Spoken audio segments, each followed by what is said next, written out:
밤에 잘 주무십니까? 그리고 여러분 편안하십니까? 저는 요즘 안 편해요. 얼마나 덥고 또 밤에 잠을 설치는지. 이번 주간에 저는 새벽 기도를 한 번인가 두 번밖에 못 나간 것 같아요. 오늘 주일인데도 새벽 기도를 못 나왔습니다. 제가 이번 주간에 사역이 있어가지고 어떤 장로님 공장에 가게 됐어요. 그 공장 안에 들어가는데 그 안에 열기가 뿜어져 나오는데 이런 환경에서도 이분들이 지금 일을 하고 있구나. 뭐 에어컨 시설은 전혀 안 됐고 그 공장 건물 자체가 무슨 단열재로 해서 좀 이렇게 더위나 혹은 추위를 피할 수 있는 이런 시설도 안 돼 있고. 그리고 제가 이번 주간에 한 나흘 정도 오후 조금 더운 때를 피해서 됐으면 2시 반에서 한 3시 반 정도 이렇게 돼서 어떨 땐 7시까지 이렇게 현장을 돌면서 성도들이 힘들겠구나. 밖에서 일하는 분들이 얼마나 힘들까. 날씨는 또 어떻게 변덕이 심한지 우산을 늘 들고 다니네. 또 비는 또 많이 오지도 않고 막 짜증이 나요. 그리고 거들어 다니니까 원래 제가 땀을 많이 안 흘리는 사람인데도 불구하고 얼마나 땀이 많이 나는지. 성도들이 이런 찜통 같은 그 공장 안에서 먹고 살려고 안 벌면 안 되니까 그렇게 해서 헌금하고 참 이렇게 땡낮에도 더위를 무릅쓰고 그 바깥에서 일하는 분들 얼마나 힘들까. 자, 그런 생각을 하니까 좀 마음에 죄송한 마음도 생기고 참 우리 성도들 어떻게든 내가 교회 오면은 따뜻하게 잘해줘야 되겠구나. 참 현장에서 그렇게 힘들게 살고 힘들게 돈 벌어서 그래도 교회 헌신하고 그런 가운데 어떤 분들은 전도해 보겠다고 자기 업을 잠깐 두고라도 와서 현장 다니는 그분들 볼 때 참 너무 내 마음이 감동이 돼요. 여러분, 세상적인 기쁨과 행복 누린 시간이 과연 우리 인생 가운데 얼마나 되겠습니까? 그런 좋은 상황과 여건들이 그렇게 많지 않다고 봅니다. 이런 환경 속에서 그럼 어떻게 그것을 극복하고 여러분들이 믿음으로 승리하면서 참 하나님 주시는 행복과 기쁨과 소망 속에서 우리가 살아갈 수 있겠습니까? 데살로니가전서 5장 16절에서 18절에 보면은 그 답이 나와 있죠. 우리가 항상 실천해야 될 3가지를 말씀하고 있습니다. 항상 기뻐하라, 쉬지 말고 기도하라, 범사에 감사하라. 그러면서 그 마지막 하신 말씀이 뭡니까? 이는 그리스도 예수 안에서 너희를 향하신 하나님의 뜻이니라. 여러분, 주님의 명령입니다. 항상 기뻐하라, 쉬지 말고 기도하라, 그리고 범사에 감사하라. 이것이 하나님이 우리에게 주신 뜻이라고 말씀하고 있습니다. 어떻게 할 수 있겠냐는 거죠. 이것만 할 수 있다면 되겠는데 뭐 항상 기뻐할 일이 있어야 항상 기뻐하지. 짜증날 일이 더 많고 속상할 일이 더 많은데 어떻게 항상 기뻐할 수 있겠습니까? 참 소망을 갖는 겁니다. 어떤 소망 말입니까? 천국에 대한 소망. 이 땅 인생은 잠깐이다. 잠깐 후면은 영원히 고통도 눈물도 아픔도 이별도 이렇게 먹고 살기 위해서 몸부림치는 것도 없는 세상에서는 맛볼 수 없는 최고 행복한 나라, 하나님의 나라가 우리를 기다리고 있잖아요. 그 소망, 그 소망을 가질 때에 우리에게 뭐요? 참 기뻐할 수 있죠. 두 번째는 뭐냐? 수고의 열매입니다. 땀은 정직하다는 말이 있습니다. 저는 그 말이 맞다고 봅니다. 열심히 수고하고 땀을 흘린 사람은 반드시 그 대가가 오게 되어 있는 거죠. 시편 126편 5절 6절을 보면은 눈물을 흘리며 씨를 뿌리는 자는 기쁨으로 거두리로다. 울며 씨를 뿌리러 나가는 자는 반드시 기쁨으로 그 곡식단을 가지고 돌아오리로다. 그렇습니다. 우리가 주를 위해서 헌신하고 우리가 주를 위해서 수고하는 그것이 자손 대대로 그 열매가 맺히게 됩니다. 지금까지 복음이 우리 한국까지 오게 되어진 데는 수많은 우리의 신앙의 선조들이 눈물과 땀을 흘리면서 많은 핍박과 환난 속에서 복음을 전하고 그분들이 헌신했기 때문에 오늘 우리가 그 열매를 거두고 있는 것처럼 여러분들이 복음 위해서 기도하고 전도하고 훈련받고 주님 앞에 헌금하고 그렇게 한 그 모든 열매가요 반드시 우리 후대들에게 가게 되어 있습니다. 여러분들이 그 소망을 가지고 있을 때만이 참 기쁨을 누릴 수가 있고요. 그리고 우리에게는 뭐예요? 상급이 기다리고 있잖아요. 디모데후서 4장 7절 8절을 보니까 바울이 이제 주님 앞에 갈 날이 임박한 것을 감지하고 왜? 로마 감옥에 갇혔는데 사형 언도를 받았고 이제 얼마 후가 되면은 자기가 순교하게 될 것이라는 것을 이미 감지하고 있었어요. 그 믿음의 아들 디모데에게 서신을 쓰는 제일 마지막 편지가 디모데후서입니다. 그 디모데후서를 쓰고 맨 마지막 부분에 그가 한 말이 뭡니까? 나는 선한 싸움을 싸우고 나의 달려갈 길을 마치고 믿음을 지켰으니 이제 후로는 나를 위하여 의의 면류관이 예비된 줄 아나니 내게만 아니고 나처럼 이렇게 주를 위해서 헌신하는 모든 사람을 위해서도 하나님 준비하셨다고 고백하고 있습니다. 여러분이 주를 위해서 헌신한 거는요 반드시 다 하나님 앞에 가면은 거기에 대한 상급으로 받게 되어질 줄로 믿습니다. 두 번째는 쉬지 말고 기도하라. 왜 쉬지 말고 기도하라고 그랬습니까?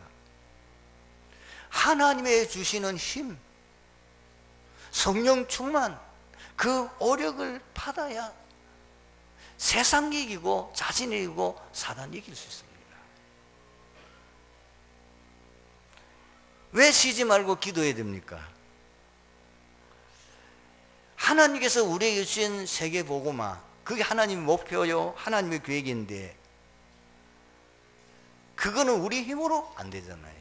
그래서 예수님이 마지막으로 하신 말씀이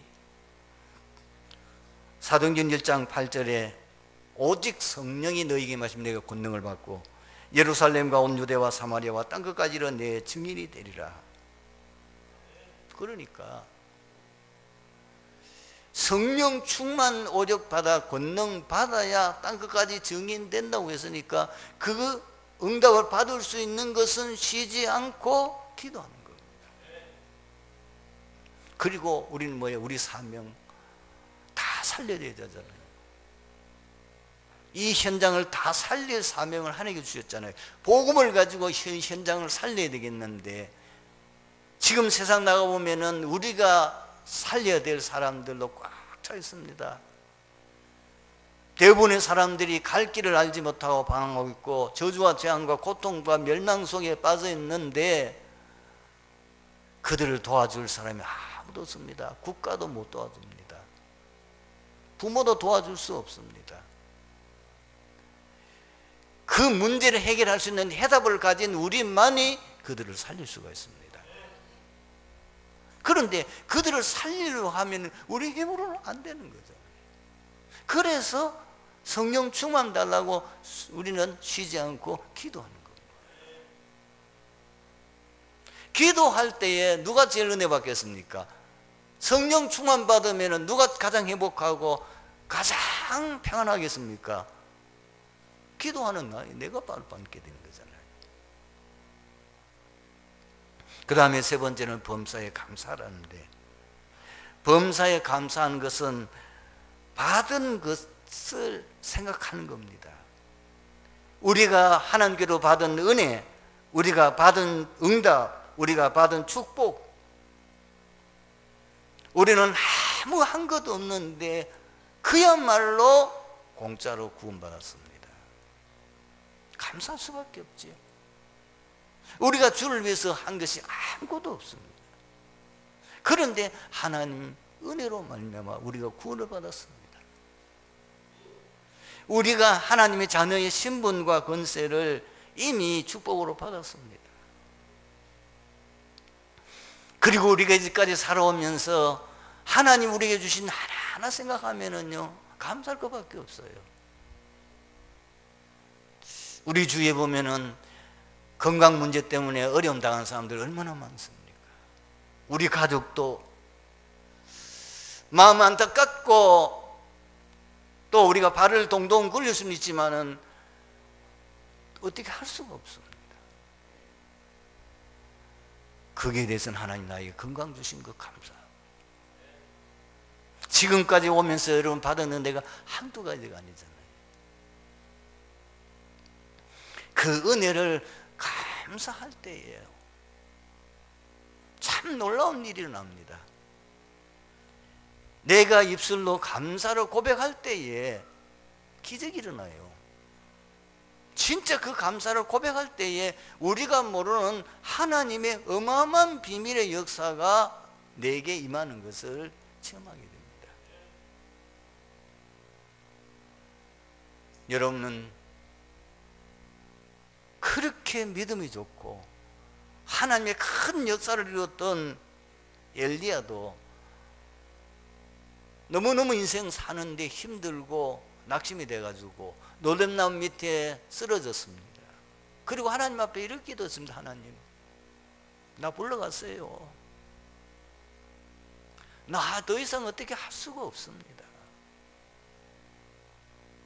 그 갈멜산에서 하늘에서 불이 내려와 그 제단을 태우는 그 기적에 그가 하나님 앞에 기도했는데 3년 6개월 동안 비가 오지 않는 그 이스라엘 땅에 하늘에서 비가 쏟아지게 했던 그 기도의 사람, 능력의 사람 엘리야도요, 그렇게 낙심할 때가 있었어요. 노뎀나무 밑에 쓰러져 가지고 하나님 앞에 불러가달라고 기도할 때가 있었다니까요. 여러분 어려울 때에 이 세 가지를 묵상하시기 바랍니다. 항상 기뻐하라, 쉬지 말고 기도하라, 범사에 감사하라. 힘 빠지고 낙심되고 너무너무 섭소한 일을 당할 때도 또 이 말씀 또 묵상하시기 바랍니다. 여러분 심신이 지쳐 피곤했을 때 하나님이 주신 만나가 이거 세 가지입니다. 여러분 심신이 피곤했어, 이제는 어떻게 할 수 없는 절망감 가올 때에 여러분 하나님 우리에게 만나를 주셨는데 그 만나가 뭐냐? 말씀이에요. 무슨 말씀이냐? 항상 기뻐하라. 소망, 천국에 대한 소망.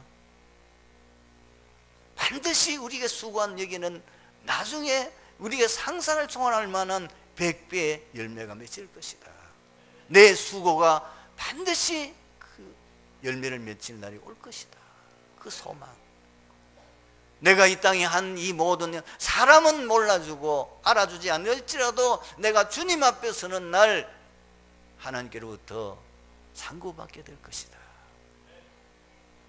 그 소망 가운데서 우리가 기뻐하는 거예요.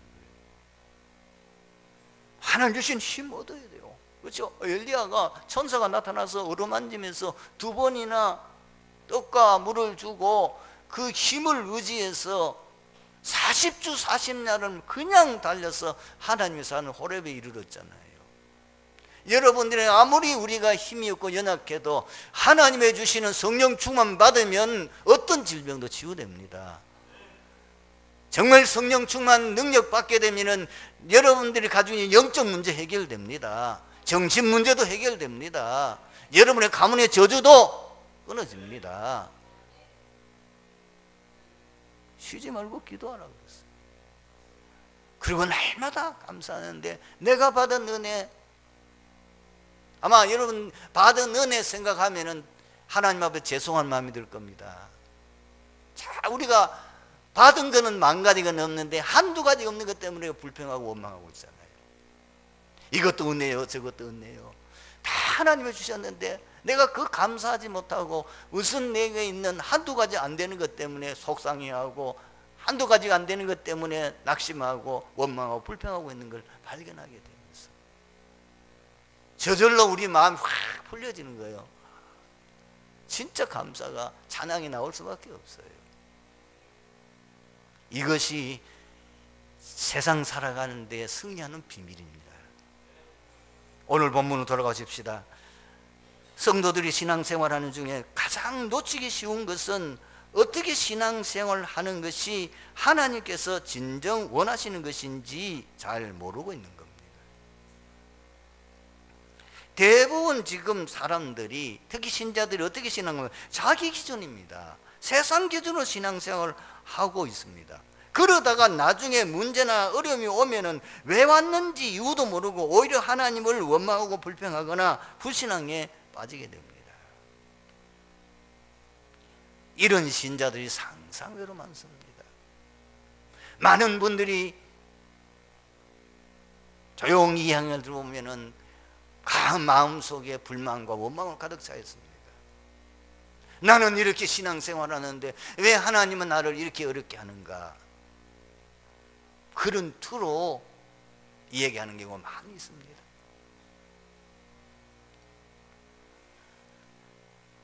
여러분, 신앙생활은 복잡하고 어려운 게 아니고요, 너무 간단하고 쉽습니다. 하나님께서는 말씀을 통해서 자신과 뜻을 알리시고 신자에게 바르게 살면서 참응답과 축복받는 그 길을 알리셨습니다. 그래서 말씀 중심으로 신앙생활을 하면 됩니다. 다 내려놓으십시오. 오늘 이 자리에 우리 성도님들은 한 가지만 기억하십시오. 나는 이제부터 말씀 중심으로 신앙생활 할 것이다. 그러면 됩니다. 그러면은 하나님의 말씀은 어떤 비밀을 가지고 있길래 말씀 중심으로 살면 되느냐? 하나님의 말씀은 영원불변합니다. 이 세상에 있는 진리는 다 잠깐이에요.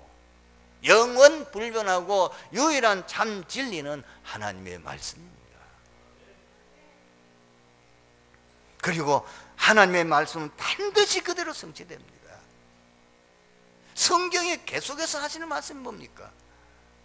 반드시 당신의 백성들에게 일을 행하기 전에 말씀을 먼저 주십니다. 그리고 말씀을 성취하십니다. 마태복음 5장 17절 18절에 진실로 너희에게 이르노니 천지가 없어지기 전에는 율법의 1.1억도 결코 없어지지 아니하고 다 이루리라. 성경의 증거 꽉 찼습니다.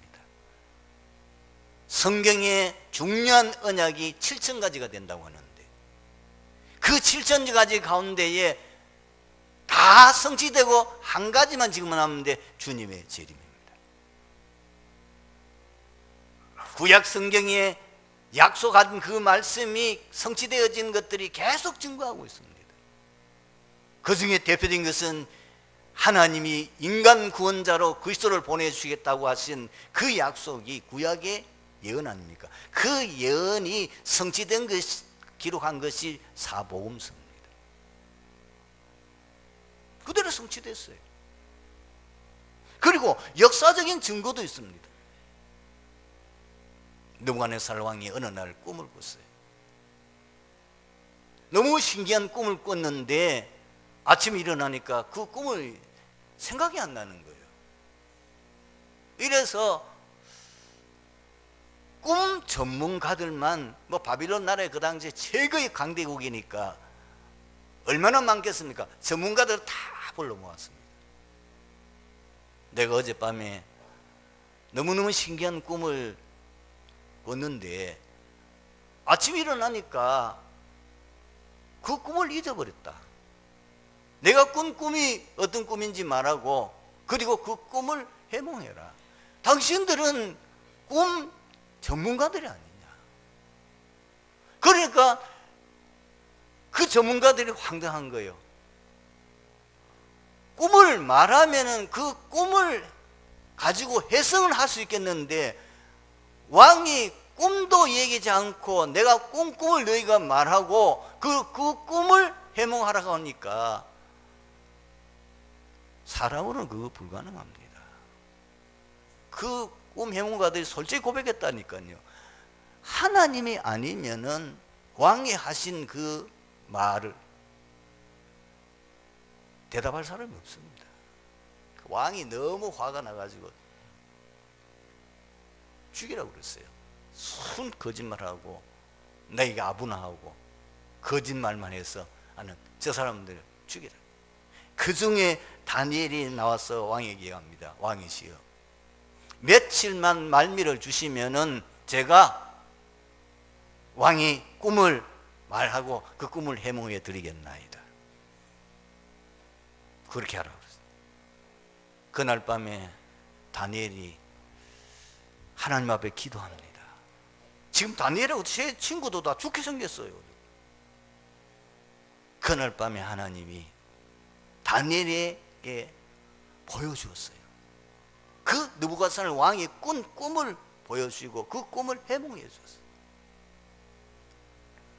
그 다음날 가서 얘기했습니다. 왕이시여, 왕이 며칠 전에 꾼 꿈은 큰 신상을 보셨는데 그 신상이 너무 신기하게 이 머리는 금이고 그리고 이 가슴은 은으로 되어 있고 그 다음에 이 배 허리는 동으로 되어 있고 양 다리는 철로 되어 있고 그리고 그 발가락은 일부는 철이고 일부는 흙으로 되어 있고 그런데 난데없이 어떤 돌 하나가 조그만 돌이 떠서 그 신상을 쳤는데 그 신상이 부서져서 먼지가 돼가 다 날아가고 난 이후에 그 적은 돌이 온 세상에 가득한 꿈이었습니다.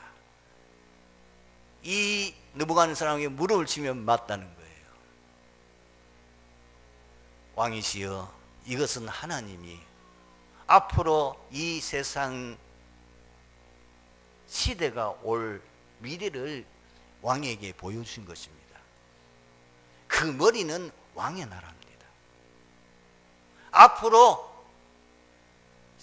페르시아가 세계를 지배할 것입니다.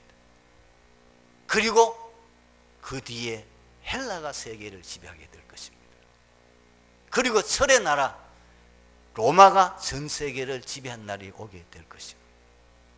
그리고는 이제 열국 시대가 오게 될 것입니다. 마지막에는 그 열국 시대가 다 멸망하고 난 뒤에 하나님이 세상을 다스리는 세계가 올 것입니다. 그 꿈 하나 다 지금 세상 역사가 다 나와 있는 거예요. 여러분, 말세 시대에 예언의 말씀 우리는 붙잡고 살면 됩니다. 말세 시대의 예언의 말씀은 간단해요. 그게 뭐죠? 마태복음 24장 14절이라니까요. 이 천국 복음이 모든 민족에게 증거되기 위하여 온 땅에 전파되리니 그제야 끝이 오리라. 유대로부터 시작되어져서 유대인들이 처음 복음 받았는데 이 복음이 지금 전 유럽을 거쳐서 대서양을 건너서 미국을 거쳐가지고 이제 그 복음이 한국에 왔습니다. 이 복음이 지금 어디로 갑니까? 모슬렘을 거쳐서 유대로 돌아가면 세상 끝입니다. 분명히 로마서 11장에 예언되어 있습니다. 유대인들이 강파하게 타락해서 하나님을 거부하고 그리스도를 거부하고 있다가 이방인의 충만한 수, 이방이 다 복음을 듣게 되는 날 전 유대의 민족적인 회개가 일어나게 될 것이라고 성경은 이미 예언하고 있습니다. 여기서 여러분들이 인생의 방향을 정해야 돼요. 하나님의 유일한 소원, 하나님의 유일한 방향은 세계복음화입니다. 그 중심으로 지금 세계를 움직이고 있는 거예요. 그것 때문에 한 나라를 멸망시키기도 하고 재앙을 내리기도 하고 그걸 계속 해온 거예요. 못 깨달은 유대를 멸망시켜버리고 포로 잡혀가 만들고 로마가 못 깨달으니까 로마교회가 못 깨달으니까 하나님이 멸망시켜버린 거예요. 그렇게 해서 이 복음이 유럽 전 지역으로 확산되어진다. 유럽이 복음을 놓쳐버리니까 하나님이 그 중에 복음 가진 사람들을 저 아메리카를 건너가게 해서 아메리카 지역에 복음 운동을 일으키게 하는 거예요. 그것이 돌아서 지금 한국으로 오게 된 거예요. 이 복음이 지금 어디로 갑니까? 계속 서진합니다. 어디로요? 유대인들이 회개하기 전에 모슬렘, 지금 모슬렘들이 우리가 보기에는 완전히 정신 나간 짓을 하는 것 같지만 갈급해서 그렇습니다. 그게 뭐냐? 제발 우리 좀 살려주세요. 우리 살려주세요. 그 얘기입니다. 그들이 이렇게 복음 받아야 돼요. 모슬렘도 복음 받아야 돼요. 그리고 맨 마지막에 결국은 유대의 민족적인 회개가 일어날 것이라고 성경은 말하고 있어요. 그러니까 인생 사니까 간단하다니까요. 인생 문제 해답 그리스도, 세계복음화, 그밖에 우리가 언약 없어요. 하나님은 그걸 지금 따라서 심히 다니엘에게 보여주는 그 세계의 역사를 지금 움직여가고 있는 거예요. 하나님의 말씀은 능력이 있어요. 히브리서 4장 12절에 하나님의 말씀은 살아있고 활력이 있어 좌우의 날씨는 어떤 것보다 예리하여 혼과 영과 및 관절과 고수를 찔러 쪼개기까지 하며 또 마음의 생각과 뜻을 감찰하나니. 하나님 말씀은 얼마나 능력이 있느냐. 말씀으로 세계를 다 창조했어요. 에스겔서 37장 47장에 보니까 하나님의 말씀이 선포되는 것에는 마른 뼈들이 살아서 큰 군대가 되고요. 이 성전 문지방에서 내려오는 물, 하나님의 말씀이죠. 복음이지요. 그 복음이 흘러들어간 곳마다 죽음의 땅이 살아나게 됩니다. 이 복음의 운동이 전 세계로 확산돼서 전 세계로 살릴 것을 예언하는 겁니다. 여러분들이 언제 은혜를 받았습니까? 말씀 들을 때 은혜 받았죠. 여러분이 언제 믿음이 생깁니까? 로마서 10장 17절 믿음은 들음에서 나고 들음은 그리스도의 말씀으로 말미암느니라. 여러분이 언제 전도하겠다는 결단을, 하나님의 말씀 듣다가 은혜 받아서 전도해야 되겠다는 마음 들고, 여러분이 언제 교회를 위해서 진짜 은혜 받은 사람이 교회를 헌신하게 되는 겁니다. 돈 있다고 헌금하는 거 아니에요. 은혜 받으면 헌금하게 돼 있고요, 주를 위해 생명 걸게 돼 있습니다. 그것이 무엇을 통해? 말씀을 통해서 하게 되는 거예요. 그러면 우리가 말씀을 들어가고 지켜야 될 이유가 뭡니까? 이 말세를 이길 수 있는 길이 말씀밖에 없기 때문에 그래요. 디모데후서 3장 1절에서 13절을 뭐요? 말세에 고통하는 때가 온다고 하면서 거기에 많은 한 19가지 그 말세에 일어나는 징조들을 얘기했잖아요. 그러면서 마지막 거기에 이 사도 바울이 디모데에게 너는 어려서부터 성경을 알았나니 그렇게 말하면서 그 성경이 사람을 온전케 할 수 있다는 거예요. 교훈과 책망과 의로 교육하기에 유익하라. 하나님 우리에게 말씀을 해주셨습니까? 말세를 만난 우리에게 교훈을 주기 위해서 하나님께서 왜 이 많은 말씀 그게 재앙과 저주와 많은 어려움 심판이 일어나는 그 말씀을 듣니까 말세를 살아가는 우리에게 경고하기 위해서. 그래서 살 길은 뭐냐? 계시록 1장 3절에 이 말씀을 읽는 자와 듣는 자와 지키는 자가 복이 있다고 말씀했습니다. 어떻게 하면 항상 하나님의 말씀 중심으로 신앙생활을 할 수 있습니까? 말씀이 각인 뿌리 체질되어야 됩니다. 그리고 그 말씀을 항상 즐거워하여 묵상하는 겁니다. 말씀이 내 삶을 지배해야 돼요. 여러분 의식적으로 하십시오. 정말 복음의 말씀은 입으로 엎드리세요. 고백하세요. 그리고 어떨 때는 선포하세요. 고백한 대로 성취됩니다. 선포된 대로 역사 일어납니다. 틀림없습니다. 어려움이 있습니까? 그때는 여러분 저는 이런 고백합니다. 로마서 8장 28절 하나님을 사랑하는 자 곧 그 뜻대로 부르심을 입은 자들에게는 이 모든 것이 합력하여 선을 이루느니라. 지금 내가 고난과 문제 속에 있지만 이것도 합력하여 선을 이룰 줄로 믿습니다. 그러면요 불안과 두려움과 사라지고의 마음의 평안함이 그래. 이것도 하나님의 중요한 계획이 있어. 그리고 뭐 하느냐? 너는 내게 부르짖으라. 내가 응답하겠고 내가 알지 못하는 그거 은밀한 일을 보이리라. 아무것도 염려하지 말고 오직 기도와 간구로 너희 구할 것을 감사함으로 하나님께 아뢰라. 그래 모든 지각이 때는 하나님 평강이 너희 마음과 생각을 지키시리라. 항상 말씀의 인도를 받는 겁니다. 왜 그렇지요? 시편 119편 105절 주의 말씀은 내 발의 등이요 내 길의 빛이니이다. 그래서 믿음의 영웅들 다 말씀 따라 살아갔어요. 일곱의 렘넌트 다 말씀 따라 인도받았어요. 초대교회 어떻게 하느냐? 철저하게 말씀 인도받고 살아갑니다. 그러니 하나님이 형통한 길을 열어주셨습니다. 그래서 우리의 삶의 방향이 말씀 중심의 제자가 되는 겁니다. 언약의 말씀을 행하는 자가 제자예요. 예수님께서 제자들에게 말씀하셨습니다. 마태복음 8장 31절에 너희가 내 말에 거하면 참으로 내 제자가 되고 14장 21절에는 내 계명을 지키는 자라야 나를 사랑하는 자니. 그럼 어떤 말씀을 지켜야 됩니까? 예수님께서 부활 승천하실 때 우리에게 주신 그 말씀 마태복음 28장 18절에서 20절 너희는 가서 모든 족속으로 제자 삼아. 마가복음 15장 나오는 거기에 말씀 너희는 온 천하에 다니며 만민에게 복음을 전파하라. 믿는 자에게 이런 표적에 따르니 저희가 내 이름으로 귀신을 쫓아내며 뱀을 찜으며 무슨 독을 마실지라도 해를 받지 않으며 병든 자에게 손을 얹은 즉 나으리라.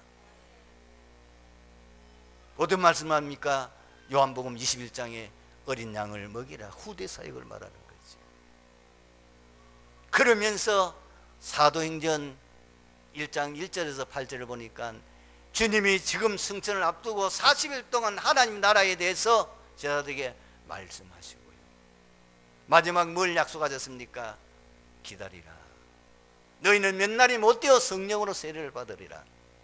오직 성령이 너희에게 마시면 너희가 권능을 받고 예루살렘과 온 유대와 사마리아와 땅끝까지 이르러 내 증인이 되리라. 반드시 그러면요 말씀 따라 만남의 역사가 일어납니다. 제자의 만남이 이루어집니다. 그 대표적인 사람이 누구냐? 말씀의 제자 바울입니다. 오늘 말씀의 결론을 맺습니다. 기도는요, 쉽습니다. 생각을 바르게 하는 것이 기도. 여러분 항상 하나님 앞에서 생각하십시오. 내가 하나님 앞에 서 있다고 생각하십시오. 금방 답 나옵니다. 해야 될는지 안 해야 될는지, 어느 것 선택해야 될는지, 내가 하나님 앞에서 하나님 앞에서 내 양심 가지고 생각하면 답 나와요. 그리고 뭐죠? 하나님께서 구원받은 이에게 주신 축복, 그거 생각하는 겁니다. 하나님이 최고의 축복을 신분과 권세에 다 담아주셨습니다. 그걸 항상 생각해요. 현장에서 항상 생각하십시오. 나는 하나님의 자녀다. 나의 배경은 천국이다. 하나님께서 내게 사단을 결박할 수 있는 권세를 주셨다. 하나님께서 나를 돕기 위해서 천사를 보내주신다. 나는 세계 복음할 이 시대의 전도자다. 틀림없습니다. 정인으로 하나님 여러분을 부르셨습니다. 주님 분명히 약속하셨다. 볼지어다 내가 세상 끝날까지 너희와 항상 함께 있으리라.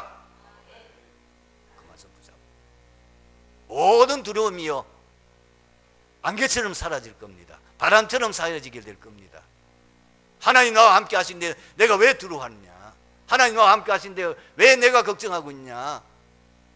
세상 끝날까지 항상 우리와 함께 하시겠다는데요.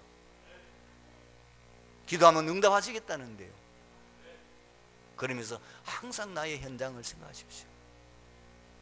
복음 몰라 불신자들이 저주와 재앙과 멸망 속에 있는 그 현장을 볼 때 안타까운 마음이 생기면 전도 안 할 수가 없고 기도 안 할 수가 없죠. 지금 선교 현지에 내가 가서 그 현재 그 사람들에게 복음 전해야 되는데 그 선교 현지에서 선교하고 있는 선교사님 생각하면은 아마 여러분들이 간절한 기도가 나올 수밖에 없을 겁니다. 여러분 말씀 주중의 신앙, 말씀이 뭐냐? 사도행전 1장 1절 3절 8절입니다. 그리스도 하나님 나라 성령 충만입니다. 승리하게 되기를 주님으로 축원합니다. 기도하겠습니다. 하나님 감사합니다. 오늘 주신 말씀 속에서 우리 트리대교회 모든 성도들이 이제 신앙의 바른 길, 바른 방향을 잡게 하옵소서. 오직 말씀 중심의 신앙생활이 되게 주시옵소서. 주 예수 그리스도 이름으로 기도드립니다.